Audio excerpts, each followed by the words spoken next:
So besides all the books behind me that I'm preparing to read, hopefully in the next 2 years, I've also got like 150 books that I read over the last 3 years. And while I was grouping them, trying to figure out, what makes good video little bundles, uh, I found I found these four, um, which I guess would be U.S. politics.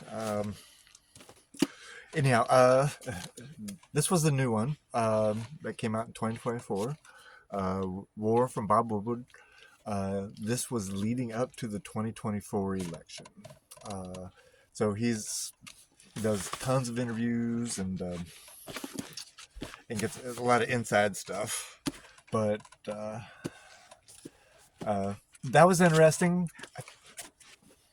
Honestly, I would borrow this from a library. Um,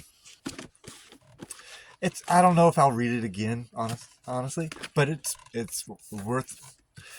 He comes out with so much new stuff, and it's very timely, but I don't know about the shelf life really. Anyhow, so follow up to that would be Fire and the Fury. This is about Michael Wolff wrote it. This is 2018, about the first 9 months of his first presidency, which is kind of about the time I'm filming now in his second presidency. So what you find out is the names have changed, but not a lot else has. I'm trying to stay as objective as possible, but yeah, dealing with the same people, you're gonna get the same kind of same results. Anyhow, even before our current president's first term, this came out, an interesting book. Chris Mooney's The Republican Brain. This was 2012, and off the bat, he admits he's a liberal, but in all fairness, okay. So the premise of this one is that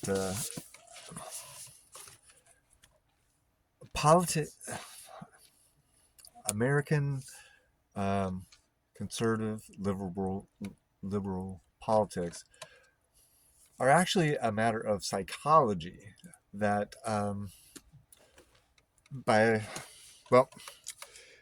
explores by brain scans, polls, and psychology experiments to explain why conservatives will think one way, liberals another. He points out the liberal peculiarities in the last part of the book.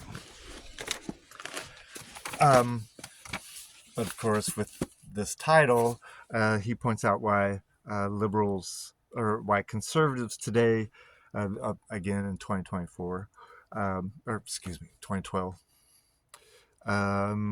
believe more wrong things, appear more likely than Democrats to oppose new ideas, are less likely to change their beliefs in the face of new facts, and sometimes respond to compelling evidence by doubling down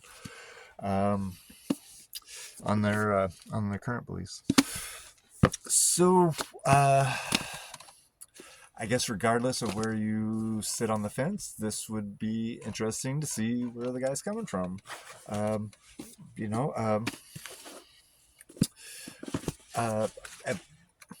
Evidence-based, and like I said, it's not all a Republican diss. He also points out liberal tendencies as well. Okay, now this is the last one, 2020. Of all the four, this is the one that I recommend that you read to get an understanding of our current president. It's by his only niece, who has a Ph.D. in clinical psychology and also has taught classes in trauma, psychopathology, and developmental psychology. So when it comes to brain stuff, and when it comes to insider stuff, actual family who grew up with the man, or like, so her grandparents would be his parents, and so holiday, family dinners, and seeing the guy in his home turf over decades. So I all these are worth reading. Like I said, maybe library, but yeah, this one I'd look for. So check them out.